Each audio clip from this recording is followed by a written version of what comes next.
Halo guys, selamat datang di channel Kakak Pertama. Mimin doakan kalian semua dalam keadaan sehat dan tetap bersemangat di sepanjang hari ini. Ini adalah video alur cerita komik dengan judul Kelahiran Kembali Kultivator Abadi. Di awal video ini, Mimin menyampaikan permohonan maaf terlebih dahulu, dikarenakan slide gambar komik dalam video ini terkadang akan sedikit berbeda dengan alur ceritanya. Namun Mimin berharap kalian bisa tetap terhibur dan menikmati video ini. Oke baiklah, tak usah berlama-lama lagi, kita simak aja alur ceritanya. Selamat menonton guys!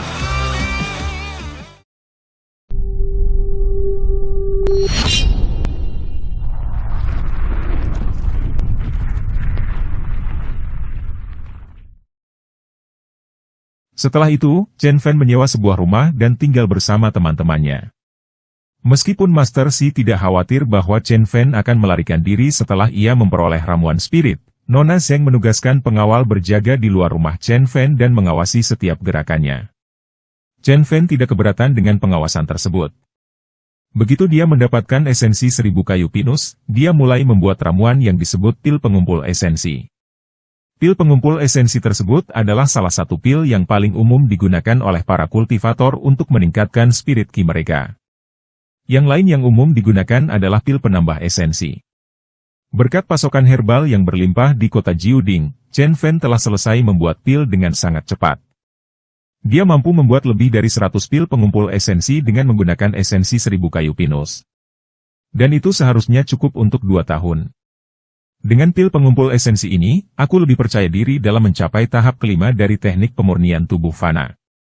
Chen Fan sangat puas dengan hasilnya.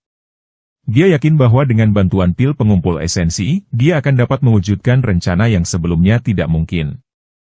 Waktu berlalu begitu cepat, dan dalam 7 hari terakhir, Chen Fan tidak meninggalkan rumahnya karena dia fokus menciptakan pil. Pada malam ke-7, Chen Fan akhirnya menyelesaikan pekerjaannya. Dia berjalan keluar dari kamarnya untuk pertama kalinya dalam seminggu, dan meminta Asio membuatkannya secangkir teh untuk dinikmati di halaman belakang. Dia telah memasukkan ramuan sisa ke dalam minuman tehnya, dan karena itu aroma teh itu kuat dan sehat. Sementara itu Master Wu yang berdiri di belakang Chen Fan berkata, "Wah, teh ini luar biasa. Ini penuh dengan energi." "Tentu saja," sahut Chen Fan. "Karena aku telah memasukkan spirit condensing di dalamnya."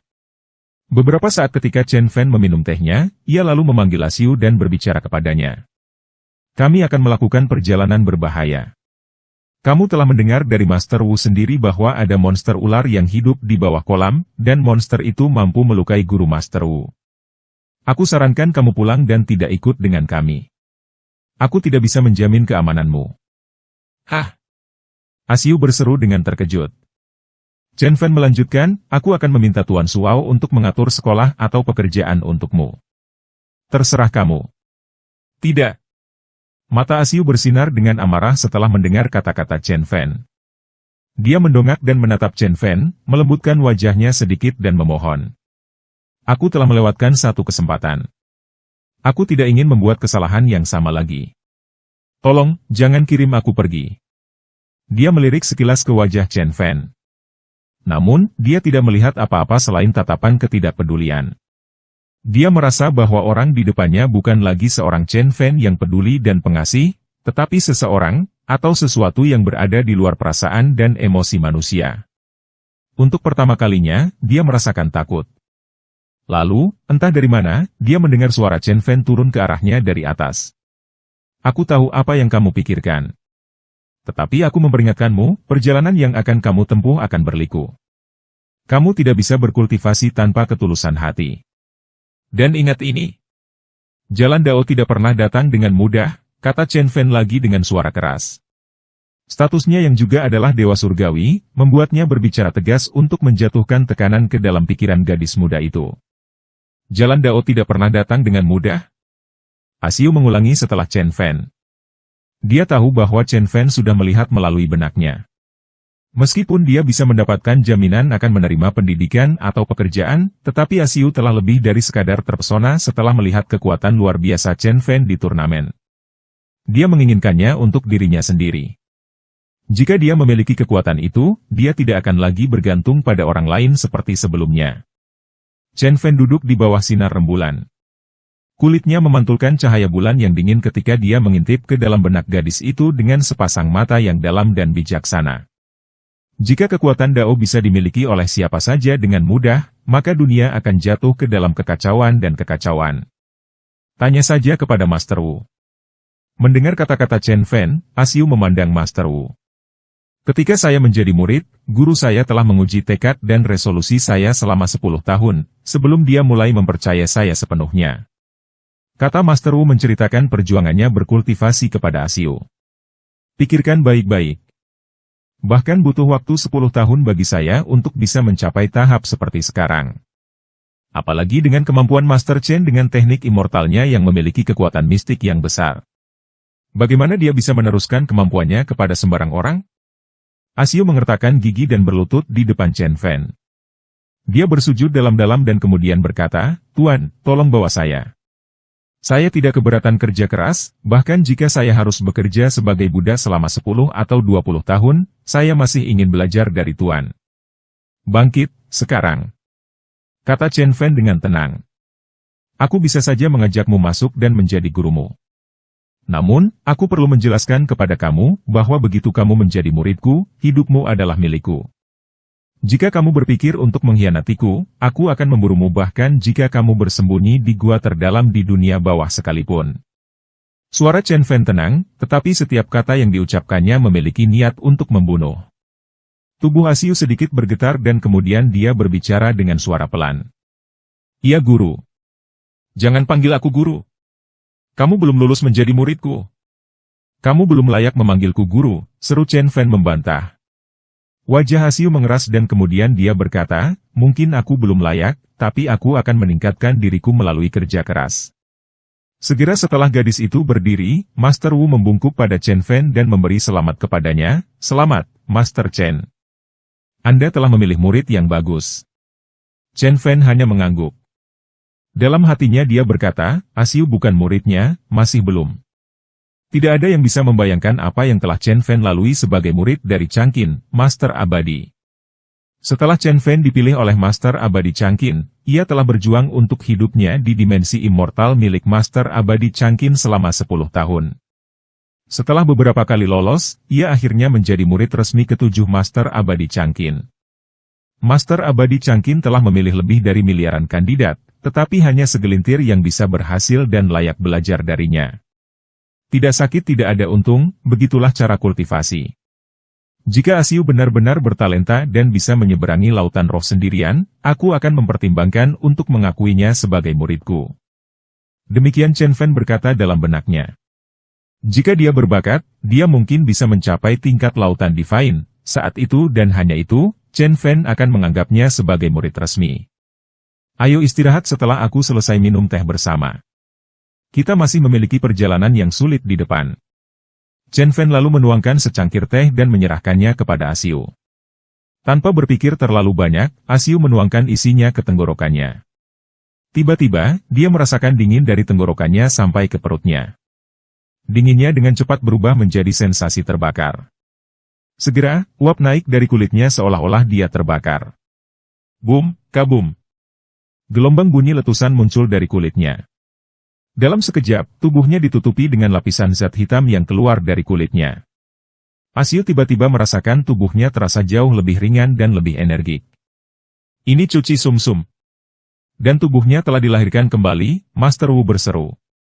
Master Wu telah menghabiskan waktu bertahun-tahun untuk mencapai tahap ini, sementara Asiu telah melakukannya setelah minum hanya secangkir teh.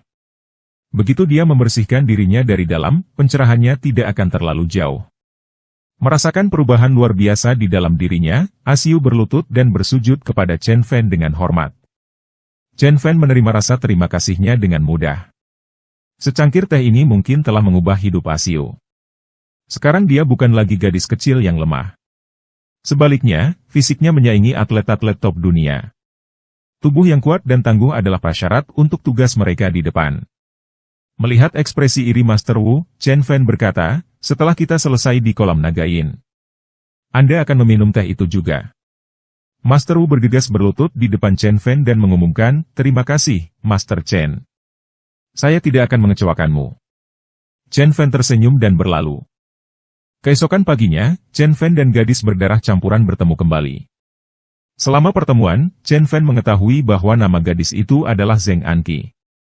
Ayahnya adalah Zheng Haochang, putra kedua dari pengusaha terkenal Zheng Zongming dari Hong Kong. Zheng Anqi memandang Chen Fan dan Asiu dengan ragu dan kemudian bertanya pada Tuan Wu. "Wu, apakah kamu berencana untuk membawa kedua anak ini bersama kami?" Namun, Tuan Wu dengan keras menyangkal, Tuan Chen ini tinggal di dekat kolam Nagain, dan karenanya ia mengenal daerah itu lebih baik daripada siapapun. "Saya tidak akan pergi tanpanya." Dia telah menghabiskan beberapa hari dan menyelidiki latar belakang Tuan Wu. Dia telah belajar bahwa Tuan Wu memang memiliki kekuatan internal. Di sisi lain, dia tidak tahu apa-apa tentang Asiu dan Chen Fan. Mereka berdua tampak seperti berusia 16 tahun, dan keduanya tampak biasa saja. "Benarkah?" Zheng Anqi menatap Chen Fan dengan curiga. "Tidak apa-apa, hanya 2 orang lagi, ini bukan masalah besar." "Ayo bergerak," kata Tuan Si berseru dengan tidak sabar. Saat dia berbicara, dia melirik Asiu yang mencurigakan. Gadis itu tampak lemah lembut dan rapuh minggu lalu, tetapi sekarang dia tiba-tiba mendapatkan sikap yang cekatan dan tangguh. Apakah dia mengkonsumsi esensi 1000 kayu pinus? Sayang sekali, pikir Tuan Si di benaknya. Tuan Si menggelengkan kepalanya dan meratap. Namun, harapan untuk mendapatkan obat dewa, nyatanya telah membuatnya cepat lupa tentang esensi 1000 kayu pinus. Rombongan mobil melaju keluar dan menuju kota Dongdu, tepatnya ke desa Naga Kembar, di Kabupaten Qishan. Dalam waktu kurang dari 3 jam, mereka akhirnya tiba di Kabupaten Qishan. Hari sudah hampir sore ketika mereka tiba, dan karena itu mereka memutuskan untuk tinggal di Kabupaten Qishan untuk bermalam. Mengetahui reputasi rombongan yang telah datang ke desa mereka, para tokoh terkemuka di desa itu dengan antusias menyambut kedatangannya. Bahkan tetua desa secara khusus menyambut mereka dengan hormat dan bersemangat. Mereka lalu memesan hotel terbaik di daerah itu dan memesan jamuan makan untuk makan malam. Mendengar tentang kedatangan Zheng Anqi, bahkan orang dewasa berbondong-bondong ke restoran untuk memberi penghormatan dan melobi untuk hubungan bisnis yang lebih dekat. Esok harinya, setelah mengetahui bahwa mereka akan melakukan ekspedisi ke gunung, mencari mata air, tetua memerintahkan pemburu terbaik di desa untuk membimbing mereka melalui hutan. "Apakah kamu akan pergi ke kolam Nagain?" Wajah pemburu tua itu memucat setelah mendengar kemana para tamu menuju. "Ya, apakah Anda tahu tempat itu?" Mata Zheng Anqi menyala dengan harapan. "Ya, tapi itu zona terlarang." Pemburu tua itu sedikit takut dan melanjutkan. "Area itu ditutup sejak generasi kakek saya. Tidak ada rumput yang tumbuh di sekitar kolam itu, dan mata airnya sangat dingin dan bisa membunuh orang yang meminumnya." Lalu dengan suara pelan, pemburu tua bernama Zhu itu berkata, "Tapi itu bukan yang terburuk. Tahukah kamu, ada monster di dalam kolam?" Setelah beberapa saat yang canggung, Tuan Si akhirnya memecah kesunyian, "Deskripsi Anda mirip dengan yang ada dalam catatan sekte saya. Saya pikir itu adalah tempatnya." Mendengar Tuan Si telah mengkonfirmasi lokasi kolam, Zheng Anqi memutuskan untuk segera berangkat. Di bawah iming-iming hadiah, pemburu Zhu akhirnya menyerah. Dia menghela nafas, lalu bersiap memimpin rombongan tersebut. Setelah makan siang, tim ekspedisi memulai perjalanan mereka. Tim itu terdiri dari Zheng Anqi, Tuan Si dan beberapa pengawal, pemburu Zhu dan 2 putranya, dan Chen Fan beserta teman-temannya.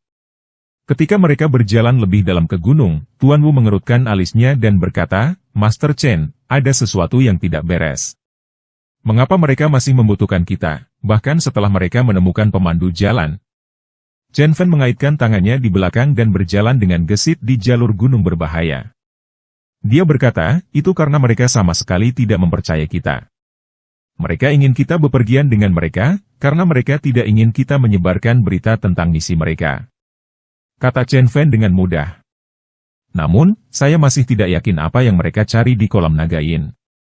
Si adalah satu-satunya kultivator dalam kelompok mereka, tetapi ia jelas memiliki ikatan dengan unsur kayu. Apakah mereka akan membunuh ular yin dan menggunakan dagingnya sebagai obat untuk kakeknya yang sekarat? Tidak, itu tidak masuk akal," Chen Fan bertanya-tanya. Tiba-tiba, dia tersentak. Mungkinkah ada semacam harta karun luminous di dalam kolam yang tidak saya sadari? Itu masuk akal. Bagaimanapun di sana ada monster yang menyimpan spirit ki dari surga dan bumi. Ramuan spirit ataupun harta karun pasti ada tersimpan di sana. Di tempat-tempat dengan konsentrasi ki yang sangat banyak, lebih sering ada ramuan spirit atau harta karun yang dijaga oleh makhluk gaib. Aku pikir itulah yang diburu Tuan Si. Mata Chen Fan melotot saat kesadaran akhirnya menyergapnya. Dia mampu membuat lebih dari 100 pil roh dari satu ramuan spirit tingkat rendah. Langit adalah batas untuk apa yang bisa dia lakukan dengan ramuan spirit sejati. Sambil berpikir, Chen Fan menambah kecepatannya. Pemburu tua memperkirakan bahwa perjalanan akan memakan waktu 2 atau 3 hari hiking di gunung. Karena itu, sebelum matahari terbenam, rombongan mendirikan tenda dan bersiap untuk bermalam. Zheng Anqi dan Si membawa lebih dari selusin pengawal, dan karena itu mereka tidak perlu melakukan apa-apa. Para pengawal mendirikan setengah lusin tenda dan menyalakan api. Mereka mengeluarkan ham dan dendeng kering dan mulai menyiapkan makan malam. Segera aroma daging menyebar ke seluruh perkemahan. Beberapa pengawal, ahli dalam bertahan hidup di hutan belantara dan sangat berbakat dalam membuat makanan berkemah. Segera, Zheng Anqi memanggil Tuan Si dan pemburu Zhu untuk bergabung dengannya untuk makan malam. Namun, dia sengaja mengabaikan Chen Fan dan teman-temannya. Master Chen, mereka benar-benar brengsek. Perut Tuan Wu menggeram ketika dia dengan lapar menghirup aroma daging yang menyenangkan di udara. Asiu juga kelaparan. Namun, dia bahkan tidak melirik ke arah makanan. Chen Fan duduk bersila di tanah datar di bawah pohon besar. Dia perlahan membuka matanya dan melihat ke arah Zheng Anqi.